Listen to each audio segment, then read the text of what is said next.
Groundhog Day. No, it's not actually Groundhog Day, but that's exactly how it felt one morning as Angel and I sat at our breakfast table. We're in our mid-50s, the kid's a senior in college, and life was starting to feel like a loop. Same coffee mugs, same conversations, same everything. Our home had always been the house, you know the one, the hangout spot, the place where kids crashed after parties, showed up after dates, or threw their first ones. Selling this house was no small thing. We tried once before, when the girls, we still say girls, even though we only have one kid, our house was always full of them. First went off to college, we listed the house, told Victoria, and instantly had full metal jacket meltdowns from all the kids. Okay, maybe that was too soon. In their minds, they still thought they'd be coming home after college. Now that most of them have graduated or are on their way, they've realized they're off to live their own lives. And for us, that shift made all the difference. Emotional timing matters when you're selling the family home. Yes, there's still a touch of sadness, but now it feels like our house again. The stirring. We needed adventure back in our lives. And truthfully, we also wanted to cash out some of the equity we'd built over 12 years. We didn't owe much. We weren't interested in refinancing or taking loans. We just wanted to realize the gain, plain and simple. For years, we tossed around ideas, maybe a condo, a smaller home in Fort Lauderdale, a townhouse in a different neighborhood. But reality kicked in fast. 3 dogs, including 2 senior ones, meant condo life was a hard pass. The thought of endless elevator rides just to take them out for walks, no thank you. Downsizing in the same city didn't sound exciting either. And moving too far from our close circle of Fort Lauderdale friends, our chosen family, didn't feel right. So we just kept talking, circling the same ideas, until last October. The detour that changed everything.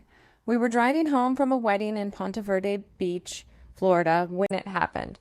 Somewhere near Palm Beach, I started Googling golf communities. Actually, it was before Palm Beach, but we were headed that direction. I've got 2 besties who recently moved north to Palm Beach, so the idea of being near them was appealing. I'd always had my eye on Jupiter, but let's be real, Jupiter prices have gotten wild. So I started digging. Gated golf communities, marinas, clubhouses. We looked at 4 or 5 options and researched them all. What were the initiation fees and dues? How good was the course? Because my husband plays golf 5 to 6 times a week and practices just as often. Non-negotiable, the golf course is critical. What about the clubhouse? If it looked dated, old furniture, old decor, it was out. We didn't need brand new, but we weren't going back to 1998 either. Not even 1988, 1978, some of them. I wanted tennis courts. I was still playing then. Nice clay surfaces, pickleball, and restaurants nearby.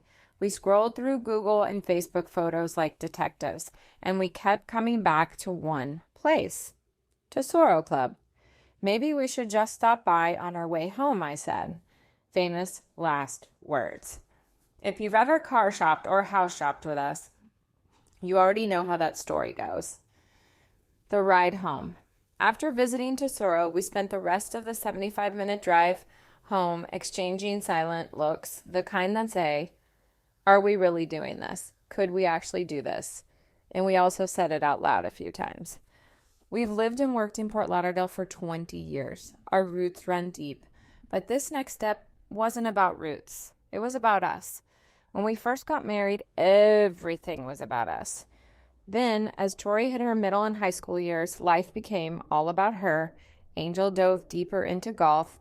I poured myself into parenting Victoria. Now, here we are again, staring down a new chapter. What about us? The closest we've come to rediscovering that feeling has always been when we travel. Just the 2 of us. No house to manage, no dogs to walk, no routines pulling at us. That's when we reconnect and remember who us was. Now it's time to find that again.